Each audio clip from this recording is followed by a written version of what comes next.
ഓർഗാനിസത്തിനെ chemical agents ഉപയോഗിച്ചിട്ട് എങ്ങനെ control ചെയ്യാം എന്നുള്ളതാണ് നമ്മൾ നോക്കുന്നത്. അപ്പോൾ ഒരു കെമിക്കൽ ഏജൻറ്റ് എന്ന് പറയുന്നത് ഒന്നെങ്കിൽ ഓർഗാനിസത്തിനെ ഇൻഹിബിറ്റ് ചെയ്യും, അതിൻ്റെ ഗ്രോത്തിനെ, അല്ലെങ്കിൽ അതിനെ കില്ല് ചെയ്യും. ഇങ്ങനെ രണ്ട് കാര്യങ്ങളാണ് ചെയ്യുന്നത്. നമ്മളെല്ലാ സ്ഥലത്തും ഹോസ്പിറ്റൽസ്, ഹൗസസ്, ഫുഡ് ഇൻഡസ്ട്രീസ്, അങ്ങനെ എല്ലാ സ്ഥലത്തും കെമിക്കൽ ഏജൻറ്റ്സ്, ഫിനോൾസ് നമ്മൾ യൂസ് ചെയ്യലില്ലേ, ക്ലോറിൻ നമ്മൾ യൂസ് ചെയ്യില്ലേ വെള്ളമൊക്കെ ഇതാക്കാൻ വേണ്ടി, അങ്ങനെ പല കെമിക്കൽ ഏജൻറ്റ്സും നമ്മൾ യൂസ് ചെയ്യാറുണ്ട്. ഇത് എന്ത് ചെയ്യണം, ഇതിൻ്റെ എഫക്റ്റീവ്നെസ്, അതായത് എത്രത്തോളം എഫക്റ്റീവ് ആവുമെന്ന് പറയുന്നത് അതിൻ്റെ കോൺസെൻട്രേഷനും pHഉം ടെമ്പറേച്ചറും കാര്യങ്ങളൊക്കെ വെച്ചിട്ടാണ് ഇതിൻ്റെ എഫക്റ്റീവ്നെസ് പറയുന്നത്. ഒരു ആൻറ്റി മൈക്രോബിയൽ ഏജൻറ്റിൻ്റെ കെമിക്കൽ ഏജൻറ്റ് ക്യാരക്ടറിസ്റ്റിക്സ് ഒന്നാമത്തേതെന്ന് പറയുന്നത് ബ്രോഡ് സ്പെക്ട്രം ആയിരിക്കണം. ബ്രോഡ് സ്പെക്ട്രം എന്ന് വെച്ചാൽ കുറേ മൈക്രോ ഓർഗാനിസത്തിനെ കില്ല് ചെയ്യാൻ പറ്റണം. അതായത് ഒരു കെമിക്കലായിരിക്കും നമ്മൾ യൂസ് ചെയ്യുന്നുണ്ടാവുക, ആ കെമിക്കൽ കുറേ ഓർഗാനിസത്തിനെ കില്ല് ചെയ്യാൻ പറ്റുന്നതായിരിക്കണം. ലോ കോൺസെൻട്രേഷനിൽ എഫക്റ്റീവ് ആയിരിക്കണം. സ്റ്റോറേജിൻ്റെ സമയത്ത് അത് സ്റ്റേബിൾ ആയിരിക്കണം.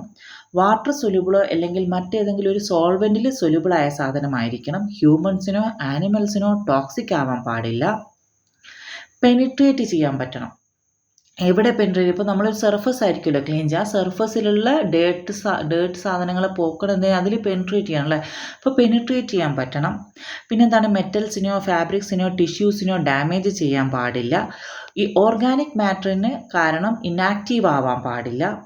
എക്കണോമിക്കലി ആൻഡ് ഈസിലി അവൈലബിൾ ആയിരിക്കണം. അതുപോലെ തന്നെ ഡീഓഡറൈസിങ് ആൻഡ് ഡിറ്റർജൻറ്റ് പ്രോപ്പർട്ടീസ് ഉണ്ടാണ്. അതായത് മണം, അതായത് നമ്മളിപ്പോൾ സ്ഥലത്ത് വൃത്തിയാക്കുമ്പോൾ അതിൻ്റെ ഒരു ചീത്ത മണം ഉണ്ട്, ആ മണം പോക്കാനും അതുപോലെ തന്നെ ഡിറ്റർജൻറ്റ് അതിനെ മൊത്തമായിട്ട് കളയാനുള്ള പ്രോപ്പർട്ടീസ് എന്തുണ്ടാവണം, ഒരു ആൻറ്റി മൈക്രോബിയൽ ഏജൻറ്റിൻ്റെ ഉണ്ടാവണം. ഇനി മേജറായിട്ടുള്ള ഗ്രൂപ്പ്സ് ആണ് എന്തൊക്കെയാണ്, ഫിനോൾസ് ഉണ്ട്, ആൽക്കഹോൾസ് ഉണ്ട്, ഹാലജൻസ് ഉണ്ട്, ഹെവി മെറ്റൽസ് ഉണ്ട്, ഡൈസ് ഉണ്ട്, detergents and quaternary ammonium compounds ഉണ്ട്, ആൽഡിഹൈഡ്സ് ഉണ്ട്, ഗേഷ്യസ് സ്റ്റെറിലൈസിങ് ഏജൻസ് ഉണ്ട്. ഫസ്റ്റ് വൺ ആണ് ഫിനോൾസ്. ഫിനോൾ എന്ന് പറയുന്നത് ഇത് ജോസഫ് ലിസ്റ്ററാണ് ആദ്യമായിട്ട് കണ്ടുപിടിച്ചതാരാണ്, ജോസഫ് ലിസ്റ്ററാണ് ഇത് യൂസ് ചെയ്തത് ആദ്യമായിട്ട് 1880 ജോസഫ് ലിസ്റ്ററാണ് ചെയ്തത്. ഇതിന് ആദ്യം പറഞ്ഞിരുന്നതിൻ്റെ പേരെന്ന് കാർബോളിക് ആസിഡ്, ഫിനോളിൻ്റെ മറ്റൊരു പേരാണ് കാർബോളിക് ആസിഡ് എന്നൊരു പേരുണ്ട്. ഈ ജോസഫ് ലിസ്റ്റർ ഇത് എന്തായിരുന്നു, സർജിക്കൽ വൂൺസ് ഒക്കെ ഉണ്ടാവുമല്ലോ അത് ഡിസിൻഫെക്റ്റ് ചെയ്യാൻ വേണ്ടിയിട്ടായിരുന്നു ഫിനോൾ യൂസ് ചെയ്തിരുന്നത്. പിന്നീട് എന്ത് ചെയ്യുന്നു, അതിൻ്റെ ആൻറ്റിസെപ്റ്റിക് പ്രോപ്പർട്ടി കാരണമാണ് അപ്പോൾ ജോസഫ് ലിസ്റ്ററാണ് ആദ്യമായിട്ട് ഫിനോൾ യൂസ് ചെയ്തത്. ഇതിൻ്റെ മറ്റൊരു പേരെന്താണ്, കാർബോളിക് ആസിഡ് എന്നാണ്. ഇതിൻ്റെ ആൻറ്റിമൈക്രോബിയൽ ആക്ടിവിറ്റി എന്ന് പറയുന്നത് ഇത് സെൽ മെംബ്രെയിനെ ഡാമേജ് ചെയ്യും. സെൽ മെംബ്രെയിനെ ഡാമേജ് ചെയ്തിട്ട് അതുപോലെ തന്നെ പ്രോട്ടീനെ പ്രസിപ്പിറ്റേറ്റ് ചെയ്യിക്കുന്നു, എൻസൈംസിനെ ഇനാക്ടിവേറ്റ് ചെയ്യിക്കുന്നു. ഹൈ കോൺസെൻട്രേഷനിൽ ഇത് ബാക്ടീരിയസിഡലായിരിക്കും. ലോ കോൺസെൻട്രേഷനിൽ ബാക്ടീരിയോസ്റ്റാറ്റിക് ആയിരിക്കും. ഹൈ കോൺസെൻട്രേഷനിൽ ബാക്ടീരിയസിഡലും ലോ കോൺസെൻട്രേഷനിൽ ബാക്ടീരിയോസ്റ്റാറ്റിക്കും ആയിരിക്കും. ഇതിൻ്റെ ആപ്ലിക്കേഷൻസ് എന്ന് പറയുന്നത് ഇത് സ്പ്യൂട്ടം, യൂറിൻ, ഫീസിസ്, സർജിക്കൽ ഇൻസ്ട്രുമെൻറ്റ്സ് ഇങ്ങനത്തെ സാധനങ്ങളൊക്കെ ഡിസിൻഫെക്റ്റ് ചെയ്യാൻ വേണ്ടിയിട്ട് യൂസ് ചെയ്യുന്നുണ്ട്. നമ്മൾ വീടുകളിൽ യൂസ് ചെയ്തൊക്കെ ഹോസ്പിറ്റലിൽ യൂസ് ചെയ്തത് അല്ലാതെ വീടുകളിലും നമ്മളൊക്കെ ഫിനോൾസ് എന്ത് ചെയ്യുന്നുണ്ട്, യൂസ് ചെയ്യാറുണ്ട്. അപ്പോൾ എങ്ങനെയാണ് ഒരു ഫിനോൾ ഓർഗാനിസത്തിനെ കൊല്ലുന്നത് അത് ആദ്യം നോക്കണം. രണ്ട് തരത്തിൽ ആക്ടിവിറ്റി ഉണ്ട്, ബാക്ടീരിയോസ്റ്റാറ്റിക് ഉണ്ട്, ബാക്ടീരിയോസിഡൽ ഉണ്ട്. ലോ കോൺസെൻട്രേഷൻ ആണെങ്കിൽ ബാക്ടീരിയോസ്റ്റാറ്റിക്, ഹൈ കോൺസെൻട്രേഷൻ ആണെങ്കിൽ ബാക്ടീരിയോസിഡലാണ്. അതേസമയം എങ്ങനെയാണ്, ഒന്ന് സെൽ മെംബ്രെയിനെ ഡാമേജ് ചെയ്യുന്നു, രണ്ടാമത്തത് പ്രോട്ടീൻസിനെ പ്രസിപ്പിറ്റേറ്റ് ചെയ്യുന്നു, മൂന്നാമത്തത് എൻസൈംസിനെ ഇനാക്ടിവേറ്റ് ചെയ്യുന്നു. ഇങ്ങനെ ഈ 3 കാര്യങ്ങൾ വെച്ചിട്ടാണ് ഓർഗാനിസത്തിനെ എന്ത് ചെയ്യുന്നത്, ഫിനോൾസ് കില്ല് ചെയ്യുന്നത്. നെക്സ്റ്റ് ഒന്നാണ് ആൽക്കഹോൾസ്.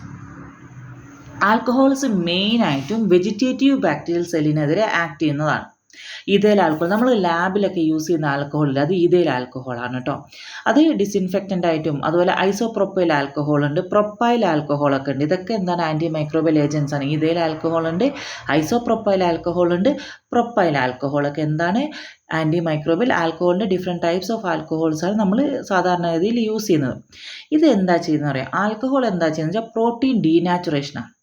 പ്രോട്ടീൻ ഡീനാച്ചുറേഷൻ ചെയ്യും, മെംബ്രെയിൻ ഡാമേജ് ചെയ്യും, സെൽ ഡീഹൈഡ്രേഷൻ. അപ്പോൾ എന്തൊക്കെയാണ് ചെയ്യുന്നത്, ഒന്ന് പ്രോട്ടീൻ ഡീനാച്ചുറേഷൻ, രണ്ടാമത്തത് മെംബ്രെയിൻ ഡാമേജ്, മൂന്നാമത് സെൽ ഡീഹൈഡ്രേഷൻ. ഇങ്ങനെ ഈ 3 മെത്തേഡ് ഉപയോഗിച്ചിട്ടാണ് ഓർഗാനിസത്തിനെ എന്ത് ചെയ്യുന്നത്, കില്ല് ചെയ്യുന്നത്. അപ്പോൾ ആലോചിക്കുക, ഇത് വെജിറ്റേറ്റീവ് മൈക്രോ ഓർഗാനിസത്തിനെ, വെജിറ്റേറ്റീവ് ജീവനുള്ള ഓർഗാനിസത്തിന് എന്തിനാണ് ആൽക്കഹോൾ ആക്റ്റീവ് ആവുക, സ്പോറുകൾ ഉണ്ടെങ്കിൽ അതിനെതിരെ ആൽക്കഹോൾ എന്ത് ചെയ്യില്ല, ആക്റ്റീവ് ആയിരിക്കില്ല.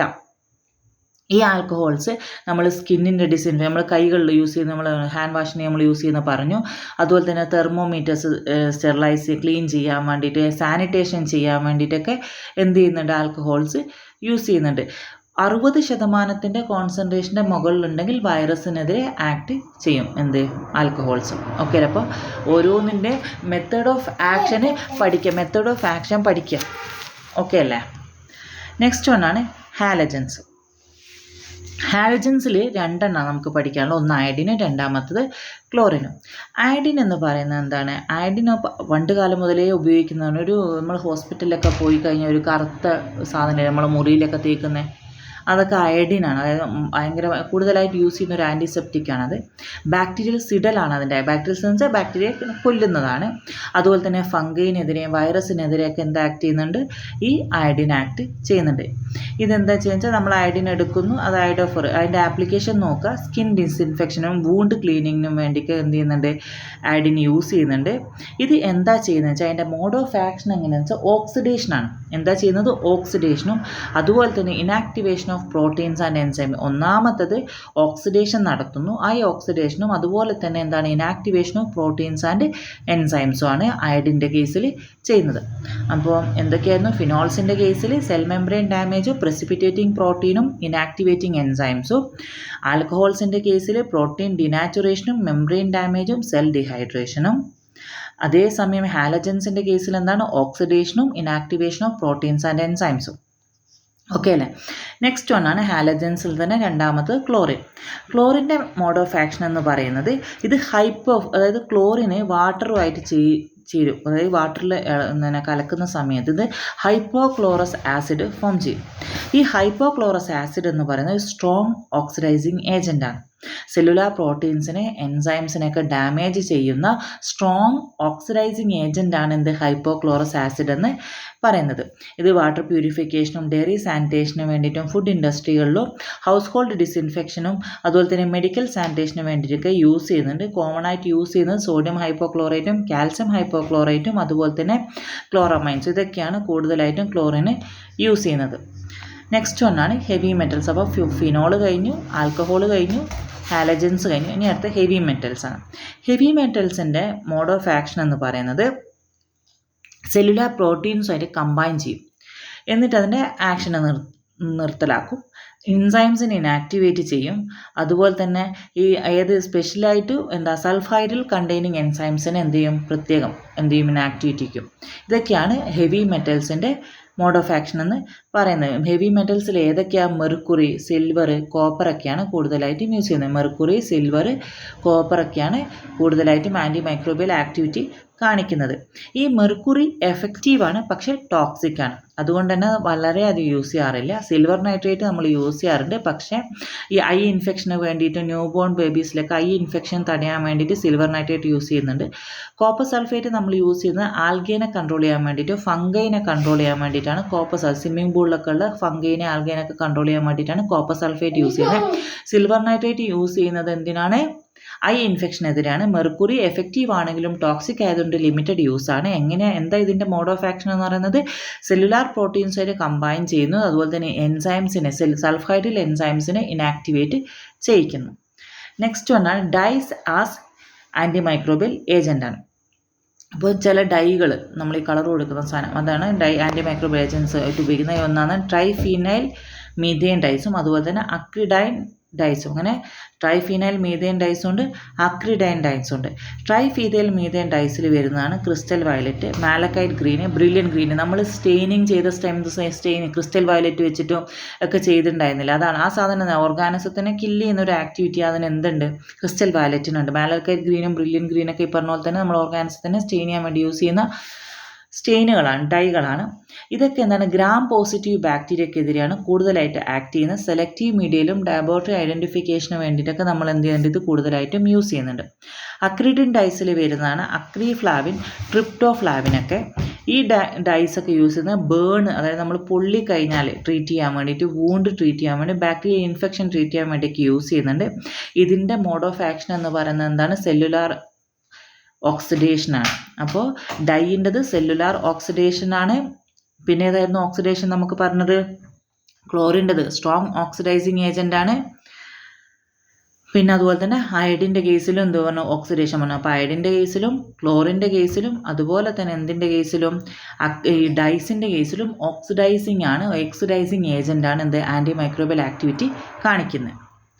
ഇനി അടുത്ത detergents and quaternary ammonium compounds. ഡിറ്റർജൻസിൻ്റെ നിങ്ങൾക്ക് അറിയാലോ, സർഫസ് ടെൻഷൻ കുറയ്ക്കുക. അതായത് നമ്മളിപ്പോൾ പാത്രത്തിലൊക്കെ നമ്മളിപ്പം സോപ്പ് എടുത്ത് ഒഴിക്കുന്ന സമയത്ത് അതിലുള്ള ഡേർട്സ് ഉണ്ടാകും. ആ ഡേർട്ട് ഈ പാത്രമായിട്ട് ഇങ്ങനെ ഒട്ടിപ്പിടിച്ച് കിടക്കുന്നുണ്ടാവില്ല, ഇതിൻ്റെ സർഫസ് ടെൻഷൻ കുറയ്ക്കും. അങ്ങനെ സർഫസ് ടെൻഷൻ കുറയ്ക്കുന്ന സമയത്ത് ഇതെന്ത് ചെയ്യും, റിമൂവ് ആയി വരും, ഒന്നാമത്തെ കാര്യം. രണ്ടാമത്തെ കാര്യം, ഓയിൽസിനെ എമൾസിഫൈ ചെയ്യും, അതുപോലെ ഡേർട്സിനെയും. പിന്നെ മൈക്രോ ഓർഗാനിസത്തിനെ മെക്കാനിക്കലി റിമൂവ് ചെയ്യാൻ പറ്റും. അതായത് മൈക്രോ ഓർഗാനിസത്തിനെ കൊല്ലുന്നില്ല, അതിനെ അവിടെ നിന്ന് എന്താ എടുത്ത് കളയുക. നമ്മൾ ബാക്കിയുള്ള സാധനങ്ങളൊക്കെ പോകുമ്പോൾ കൂട്ടത്തിൽ എന്ത് ചെയ്യും, മൈക്രോ ഓർഗാനിസത്തും കൂടി പോകും. അതാണ് ഡിറ്റർജൻസിൻ്റെ ആക്ഷൻ എന്ന് പറയുന്നത്. ഇനി ക്വാട്ടർണറി അമോണിയം കോമ്പൗണ്ട്സ് ആണ് ഏറ്റവും ഇമ്പോർട്ടൻ്റ് ആയ ഒരു കെമിക്കലാണിത്. കാറ്റോണിക് സ്ട്രോങ് ബാക്ടീരിയസിഡൽ ആക്ടിവിറ്റിയുള്ള കോമ്പൗണ്ടാണ് ക്വാട്ടർണറി അമോണിയം കോമ്പൗണ്ട്സ് എന്ന് പറയുന്നത്. ഹോസ്പിറ്റൽസിലും ഫുഡ് ഇൻഡസ്ട്രികളിലും ഡയറീസിലും അതുപോലെ ഹൗസ് ഹോൾഡ് സാനിറ്റേഷനൊക്കെ വേണ്ടിയിട്ട് എന്ത് യൂസ് ചെയ്യുന്നുണ്ട്, ക്വാട്ടർണറി അമോണിയം കോമ്പൗണ്ട്സ് യൂസ് ചെയ്യുന്നുണ്ട്. ഇതെന്താ ചെയ്യുന്നത് വെച്ചാൽ സെൽ മെംബ്രെയിൻ അല്ലെങ്കിൽ സൈറ്റോപ്ലാസ്മിക് മെംബ്രെയിനെ ഡാമേജ് ചെയ്യും, പ്രോട്ടീൻസിനെ ഡീനാച്ചുറേഷൻ ചെയ്യും. രണ്ട് കാര്യങ്ങൾ വെച്ചിട്ടാണ് എന്ത് ചെയ്യുന്നത്, ഇതിൻ്റെ മോഡ് ഓഫ് ആക്ഷൻ എന്ന് പറയുന്നത്. നെക്സ്റ്റ് വണ്ണാണ് ആൽഡിഹൈഡ്സ്. ആൽഡിഹൈഡ്സിൽ യൂസ് ചെയ്യുന്ന ഏതൊക്കെയാണ്, ഫോമാൽഡിഹൈഡ് ഉണ്ട്, ഗ്ലൂട്ടറാൽഡിഹൈഡ് ഉണ്ട്. ഫോമാൽഡിഹൈഡ് എന്ന് പറയുന്നത് ഫ്യൂമിഗേഷന് വേണ്ടിയിട്ടും അതുപോലെ തന്നെ ഈ എൻക്ലോസ് ചെയ്ത സ്ഥലങ്ങളില്ലേ, അതായത് പൂട്ടിയിട്ട സ്ഥലങ്ങളൊക്കെ സ്റ്റെറിലൈസ് ചെയ്യാൻ വേണ്ടിയിട്ട് എന്ത് ചെയ്യുന്നു, ഫോമാൽഡിഹൈഡ് നമ്മൾ ഇങ്ങനെ കത്തിച്ചു കൊടുക്കും.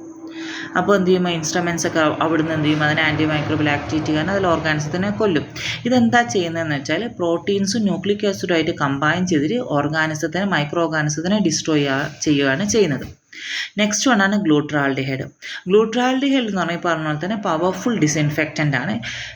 ഡെലിക്കേറ്റ് ആയ മെഡിക്കൽ ഇൻസ്ട്രുമെൻറ്റ്സ് ഒക്കെ ഉണ്ടല്ലോ, ഇതിനെയൊക്കെ സ്റ്റെറിലൈസ് ചെയ്യാൻ വേണ്ടി ഗ്ലൂട്ടറാൽഡിഹൈഡ് യൂസ് ചെയ്യുന്നത്. അതുപോലെ എൻഡോസ്കോപ്സ്, റെസ്പിറേറ്ററി എക്യുപ്മെൻറ്റ്സ് ഒക്കെ ഇതാക്കാൻ വേണ്ടിയിട്ട്. ഇതിൻ്റെ മോഡ് ഓഫ് ആക്ഷൻ എന്ന് പറയുന്നത് പ്രോട്ടീൻ ഇനാക്ടിവേറ്റ് ചെയ്യിക്കുക, എൻസൈംസിനെ ഇനാക്ടിവേറ്റ് ചെയ്യിക്കുക, ന്യൂക്ലിക് ആസിഡ്സിനെ ഇനാക്ടിവേറ്റ് ചെയ്യുക. അങ്ങനെ ഇതിനൊക്കെ ഇനാക്ടിവേറ്റ് ആകുമ്പോൾ സാധാരണഗതിയിൽ എന്ത് ചെയ്യും, ഓർഗാനിസം ചത്തുപോകും. പ്രോട്ടീൻസും എൻസൈംസും ന്യൂക്ലിക് ആസിഡ്സൊക്കെ ഇനാക്ടിവേറ്റ് ആകുമ്പോൾ എന്ത് ചെയ്യും, ഓർഗാനിസം ചത്തുപോകും. നെക്സ്റ്റ് വണ്ണാണ് gaseous sterilising agents. Gaseous sterilising agents എന്ന് പറയുന്നത് ഹീറ്റ് സെൻസിറ്റീവായ മെറ്റീരിയൽസിന് ഉണ്ടല്ലോ, അങ്ങനത്തെ സാധനങ്ങൾക്കാണ് നമ്മളത് ഗേഷ്യസ് സ്റ്റെറിലൈസിങ് ഏജൻറ്റ്. അതായത് ഹീറ്റ് കൂടുതൽ ഉപയോഗിക്കാൻ പറ്റില്ല, അല്ലെങ്കിൽ മോയ്സ്ചർ നമുക്കത് ഉപയോഗിക്കാൻ പറ്റില്ല എന്നുള്ള സിറ്റുവേഷൻസിലാണ് ഗേഷ്യസ് സ്റ്റെറിലൈസ് ചെയ്തത്. പ്ലാസ്റ്റിക് സിറിഞ്ച് പ്ലാസ്റ്റിക്കാണ്. അപ്പോൾ അതെന്ത് ചെയ്യും, ചൂടാക്കുന്ന സമയത്ത് അത് എന്താവും, ഉരുകിപ്പോവില്ലേ. അപ്പോൾ എന്ത് ചെയ്യാം, നമുക്കത് യൂസ് ചെയ്യാമല്ലോ. അപ്പോൾ അതിനെ നമ്മൾ പുകയ്ക്കാതെല്ലാം പറഞ്ഞ പോലെ കേഷ്യസ് ആയിട്ടുള്ള സ്റ്റെറിലൈസിങ് ഏജൻസ് ഉപയോഗിച്ചിട്ട് സ്റ്റെറിലൈസ് ചെയ്യാൻ പറ്റും. കാത്തറ്റേഴ്സ്, അതുപോലെ തന്നെ മെഡിക്കൽ ഡിവൈസസ്, ലബോറട്ടറി എക്യുപ്മെൻറ്റ്സ് ഒക്കെ അങ്ങനെ ചെയ്യുന്നത്.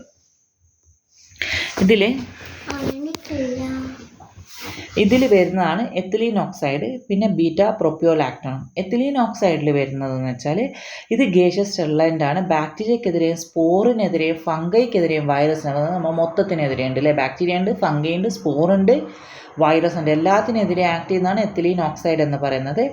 ഇതിൻ്റെ മോഡ് ഓഫ് ആക്ഷൻ എന്ന് പറയുന്നത് ആൽക്കലൈഷൻ ഓഫ് പ്രോട്ടീൻസ് ആണ് കേട്ടോ. ഇത്രയും നേരം നമ്മൾ പ്രോട്ടീൻ ഡീനാച്ചുറേഷൻ പറഞ്ഞിട്ടുണ്ട്, ഓക്സിഡേഷൻ പറഞ്ഞിട്ടുണ്ട്, ഇനാക്ടിവേഷൻ പറഞ്ഞിട്ടുണ്ട്. പക്ഷെ ആദ്യമായിട്ടാണ് ആൽക്കൈലേഷൻ. എത്തിലീൻ ഓക്സൈഡ് എന്താ ചെയ്യുന്നത്, ആൽക്കൈലേഷൻ ഓഫ് പ്രോട്ടീൻസ് ആണ്, എൻസൈംസ് ആൻഡ് ന്യൂക്ലിക് ആസിഡ്സ്. ഇങ്ങനെയാണ് ഓർഗാനിസത്തിനെ കൊല്ലുന്നത്. ബീറ്റാ പ്രൊപ്പിയോലാക്ടോൺ എന്ന് പറയുന്നത് ഇത് ലോ കോൺസെൻട്രേഷനിൽ ഹൈലി ആക്റ്റീവാണ്.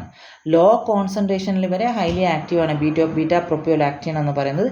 ബാക്ടീരിയക്കെതിരെയും സ്പോർസിനെതിരെയും ഫംഗൈക്കെതിരെയും വൈറസിനെതിരെ ഇത് ആക്റ്റീവ് ആണ്. പക്ഷേ ഇതിനൊരു ചെറിയ പ്രശ്നം എന്താണെന്ന് വെച്ചാൽ പിന്നെ ഒരു കാർസിനോജിക് എഫക്റ്റ് ഉണ്ട് എന്നൊരു പറയുന്നുണ്ട്. അതുകൊണ്ട് റെസ്ട്രിക്റ്റഡ് ആണ്. കാരണം പിന്നെ പുവർ പെനിട്രേഷനും അതുപോലെ കാർസിനോജി, അതുകൊണ്ട് റെസ്ട്രിക്റ്റഡ് ആണ് ഇതിൻ്റെ യൂസ്. ഓക്കെ അല്ലേ?